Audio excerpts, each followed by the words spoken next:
पति को जलाने के लिए नहीं ले जाने दिया और बोली, मेरे लिए एक अलग से झोपड़ी बनवा दो, और वहीं अपने मरे हुए पति को लेकर रहने लगी। रोज सासू बची खुची ठंडी बासी रोटी दासी के साथ भेज देती और कहती, जा मुर्दा सेवरी को रोटी दे आ।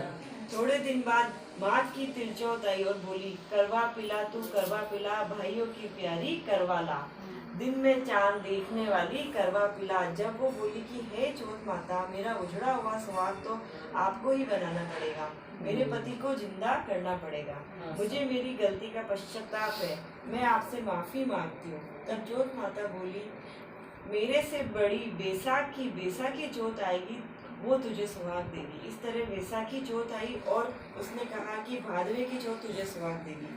तब कुछ महीने बाद भादुड़ी चौथ माता स्वर्ग से उतरी और वही सब बात कहने लगी।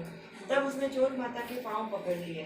चौथ माता बोली कि तेरे ऊपर सबसे बड़ी कार्तिक की करवा चौथ माता है, वह ही नाराज हुई है, यदि तूने उसके पैर छोड़ दिए तो फिर कोई भी तेरे पति को जिंदा नहीं कर सकता।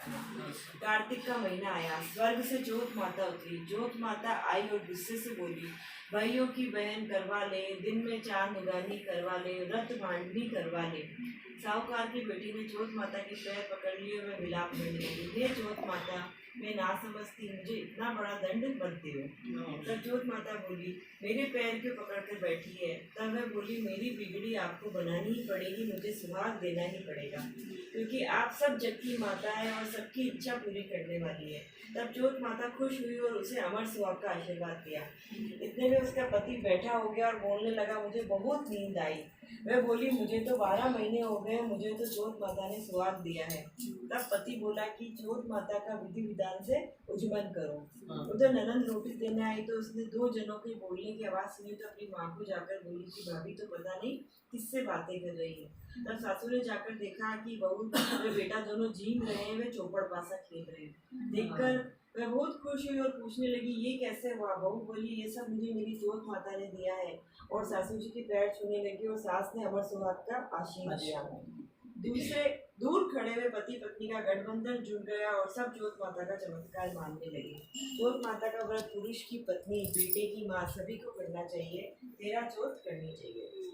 हे चौथ माता, जैसा साहूकार की बेटी का सुहाग अमर किया वैसा सभी का करना, कहने सुनने वालों को, हुंकारा भरने वालों को, सभी को अमर सुहाग देना। बोलो मंगल करनी दुख हरनी चौथ माता की जय। विनायक जी की कहानी। एक अंधी बुढ़िया माई के पति, बेटा व बहू थे। वे लोग बहुत गरीब थे। बुढ़िया माई रोज गणेश जी की पूजा करती थी। एक दिन गणेश जी से प्रसन्न हुए और बोले कि मुझसे कुछ मांग। तब बुढ़िया बोली कि मुझे कुछ भी मांगना नहीं आता है। तब गणेश जी बोले, तेरे बेटे से पूछ ले। तब वो अपने बेटे से पूछी। तब बेटा बोला कि माँ धन मांग ले। बहू से पूछा तो उसने कहा, माँ पोता मांग लूँ। तब माई ने सोचा कि ये दोनों तो अपने मतलब की बातें मांगने को कह रहे हैं। सो उसने पड़ोसन से पूछा। पड़ोसन